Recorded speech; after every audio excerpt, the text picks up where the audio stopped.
inta badan Soomaalida ka dhaqantiin waa kala haddii asagoo qofka adiga haddaadan dhaqan aabahaada dhaqday adeerka waa inta badan dadka reer guuraa weeye xoolaha aad u sameeyo sida arkaysan halkaan laba faras oo aad u qurux badan aan ku dhaweeyo kaamirada waa laba faras sidaan aan u qabto hadda ما شاء الله والله فرس أو قوة نمانك طبعا هذا المقع اللي بيجي جري شاقة فرس كننك كل المقع يشرب هاين بحدوي كان صار أركيسان أفكو عادي هاي قروح وأركيسان صين كيسة ثم فرس لي ما أنت جري قبلها لبو أمانة مركا ما شاء الله وأركيسان صين كيسة مهن ميري جوغان مدد كيسة وأركيسان مدد حيق اللي يرهدوه عصان ماهن marka cadaana maahan qaybta hoose caloosha oo cad yahay marka labadan faras ma sha Allah halkaan ay degan yihiin halkaan cuntadooda lagu siiyaa biyahooda qaybtaas dambe soo arkaysan meesha dambe kaamiradan ku dhaweeyay halkaas yarta ah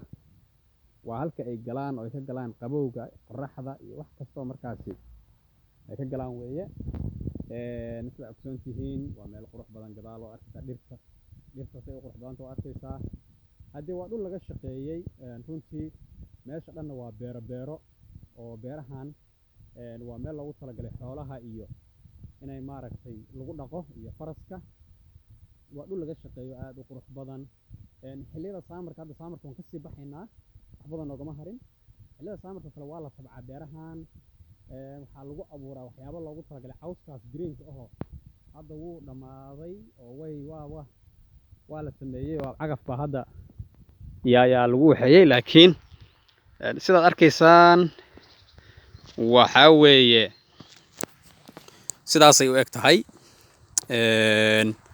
waa meel qurux badan runtii oo laga shaqeeyay looda marka xilliga saamarka oo kale halkaan ay iska baashaalaan intay seexdaan intay cawskaan ay cunaan biyaha halkaan lagu keenaa waxaan kugu qabanayaa looda aan kugu qabanayaa dadkan inta badan waxyaabaha ay dhaqdaan oo aad u tamadiyaan waxa kamid ah looda runtii waa lo waaweyn oo loodeena waa ka waaweyn tahay sida arkaysaan tuur male tuur bahasha tuurteedo male midabkeeda saas uu yahay sacaan hadda arkaysa waa ka cawskaas iska daaqaya cawskaan soo daaqayo maaragtay kadib haddana waa kuwaan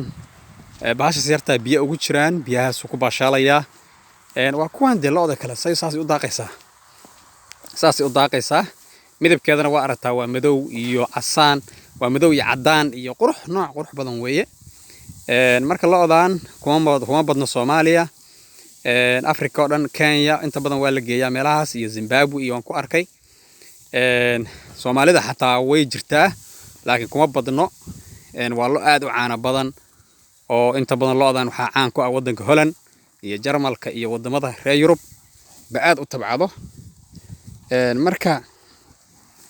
haddii sidaan loo tabcado xoolaha oo sidaan loo nafaqeeyo wixii la nafaqeeyo wax laga helaa inta badan halkaan oo kale Yurub ninkii iska leh runtii 10 saacadood waa nin taajir ah waa nin caano suuqa geeyo waa nin qiimo leh ninka xoolaha lehne wuxuu ka qiimo badan yahay wasiirka halkaan waayo wadanka dhaqaalu soo gelinayaa sumcad buu leeyahay marka waa sidaas arkaysaan way iska baashaaleen loodan xilligan saamarka oo kale waa xilliga wala daaweynaya sa arkaysa dhagaha waxa ugu jiro kale waxyaabaha lagu daaweeyo kale oo wala la socdaa takhaatiir bay leedahay wasaaraddan bay leedahay xanaanada xoolaha iyo wasaaradda dhirta iyo daaqa iyo dawlad kasta way leedahay laakiin halkaan waxaad moodaa in si gaar ah looga taxadaro aad baa u mahadsantiin intaas ayaan ku soo koobayaa idil ahaantiinba meel kasta joogtaan waxaan idin leenahay nabad diino iyo nolol kulanto